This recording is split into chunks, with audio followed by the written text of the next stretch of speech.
We just came from the Old North Church. That is where the lanterns were put by Paul Revere's friend to let him know if the British soldiers were coming by land or by sea. If you remember, it was two lanterns, so he knew that the British soldiers were coming by sea. And if we look in that direction, there is the statue of Paul Revere. How cool is this? Wow. This is so exciting.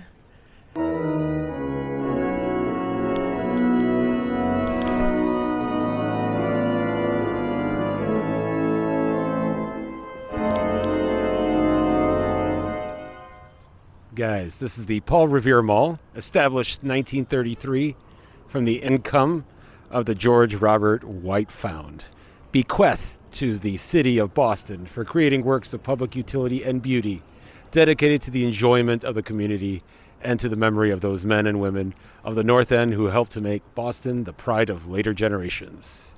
The site of this mall was once a part of the pasture of Christopher Stanley, who died in 1646, leaving a parcel of land for the maintenance of the free school, and thus became the first private benefactor of public education in Boston. On the neighboring Shave Street lived Samuel Francis Smith, 1808 to 1895, author of America. Did not ride by himself that night. William Dawes also accompanied him. Well, they actually didn't accompany each other. They just went off into different directions so they could cover more territory.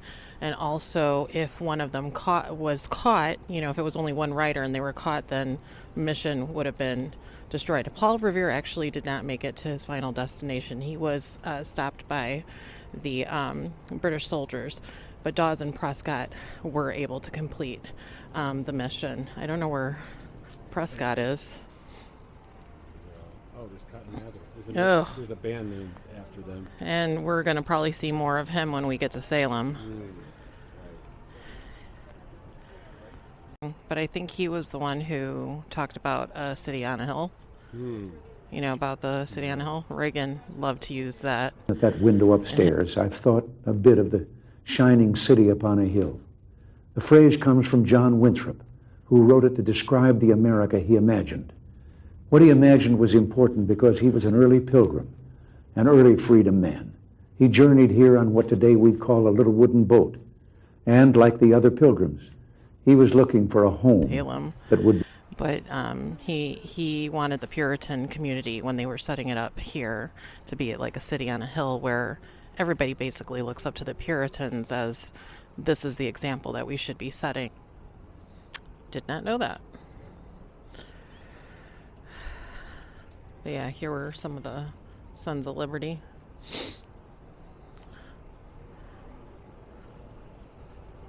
And going forward in time,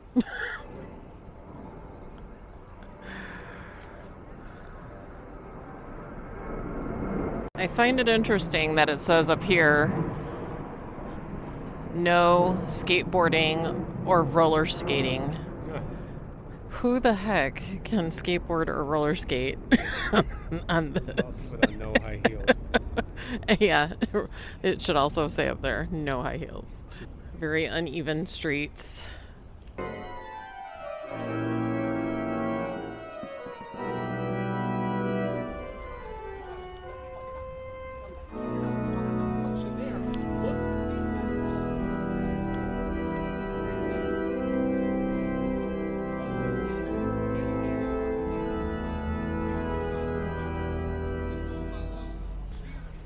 Wow, you can get a really, really good view of the church from here.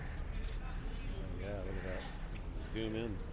And from what we understood, that is not the original steeple. That's the third one that they've had since the original one. I forgot what happened to the first one. It was a fire. Okay, and then the second one was a hurricane, correct? Yeah. So the second one wasn't like the original.